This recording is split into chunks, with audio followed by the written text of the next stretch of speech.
Sepanjang hidupnya, Sultan Ternate yang satu ini hanya memiliki satu istri. Assalamualaikum warahmatullahi wabarakatuh. Salam sejahtera untuk kita semua. Kesempatan kali ini catatan KJP akan membahas sedikit tentang Sultan Bayanullah Ternate. Namun sebelum lanjut, seperti biasa klik subscribe dulu ya. Buat saudara dorang yang belum subscribe, agar kita bisa terus saling berbagi informasi menarik tentang Maluku.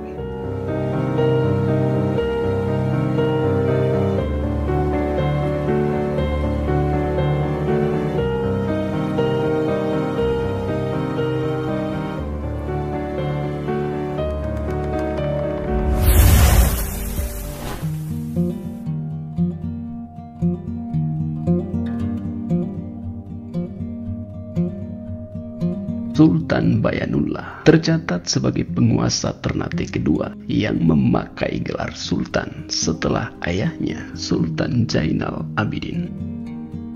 Namanya seringkali berbeda dalam berbagai sumber sejarah. Ia sering juga disebut Bayan Sirullah alias Bolif, dan sewaktu muda ia lebih dikenal dengan sebutan Kaicil Leliatu.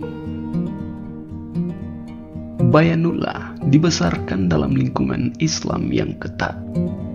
Sejak resmi menjadi kerajaan Islam pada masa kakeknya, Kolano marhum, Ternate tak henti-hentinya melakukan perubahan dengan mengadopsi segala hal yang berbau Islami. Sultan Bayanullah melanjutkan langkah Islamisasi di Maluku yang dimulai oleh ayahnya, Sultan Zainal Abidin.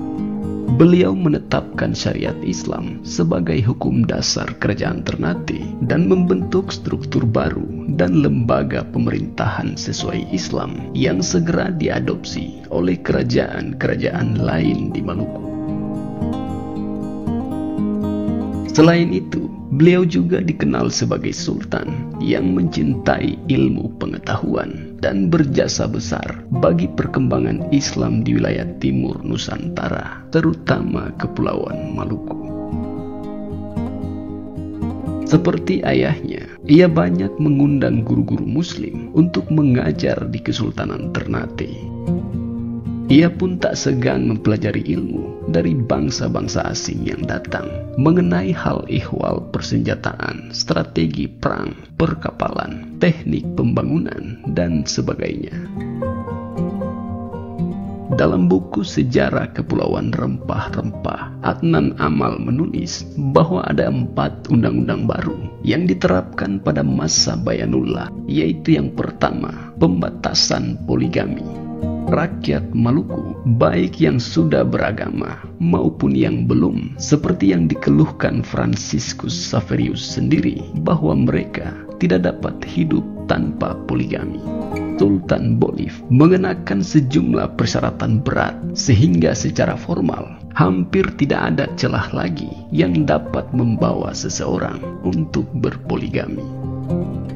Kedua, larangan kumpul kebo dan pergundikan. Kedua kebiasaan ini terutama dilakukan para bobato. Ada bobato yang memelihara gundik hingga puluhan orang. Sultan Bayanullah membuat peraturan, yakni bobato yang memelihara gundik tanpa persetujuannya akan dipecat. Ketiga, biaya dan peningset dalam perkawinan yang berlebihan dipangkas. Peningset yang memberatkan dan permintaan-permintaan dari keluarga perempuan yang berlebihan dilarang.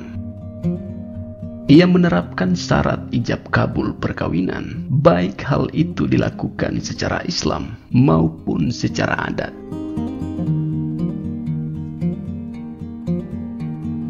Keempat, perempuan harus berpakaian yang pantas. Perempuan wajib berpakaian secara pantas. Pemakaian cidaku di kalangan laki-laki dilarang. Yang ketahuan memakai cidaku akan dihukum. Kebijakan Bayanullah lainnya yang menyangkut Islam adalah peraturannya yang menentukan bahwa untuk diangkat dalam jabatan Bobato, baik di pusat maupun di daerah, seseorang harus beragama Islam.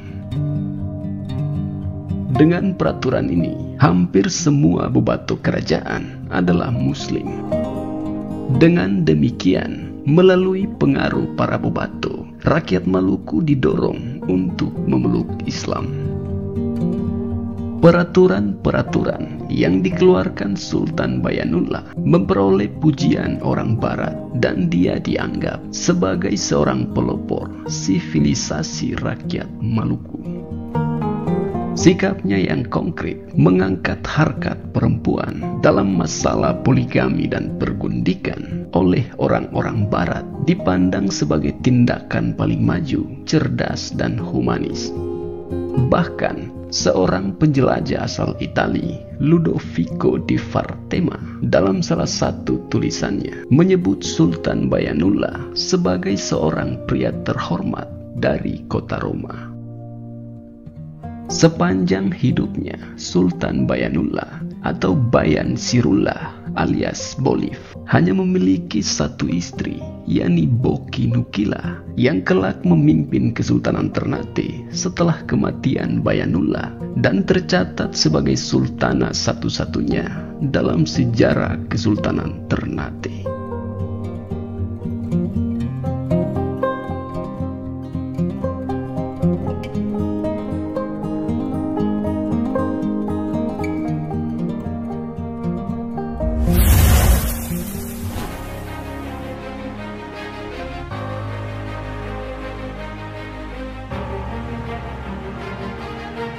Itulah sedikit pembahasan atau informasi tentang Sultan Bayanullah Ternate. Lebih dan kurangnya mohon maaf ya, dan semoga tayangan ini bisa bermanfaat. Akhir kata, wassalamualaikum warahmatullahi wabarakatuh.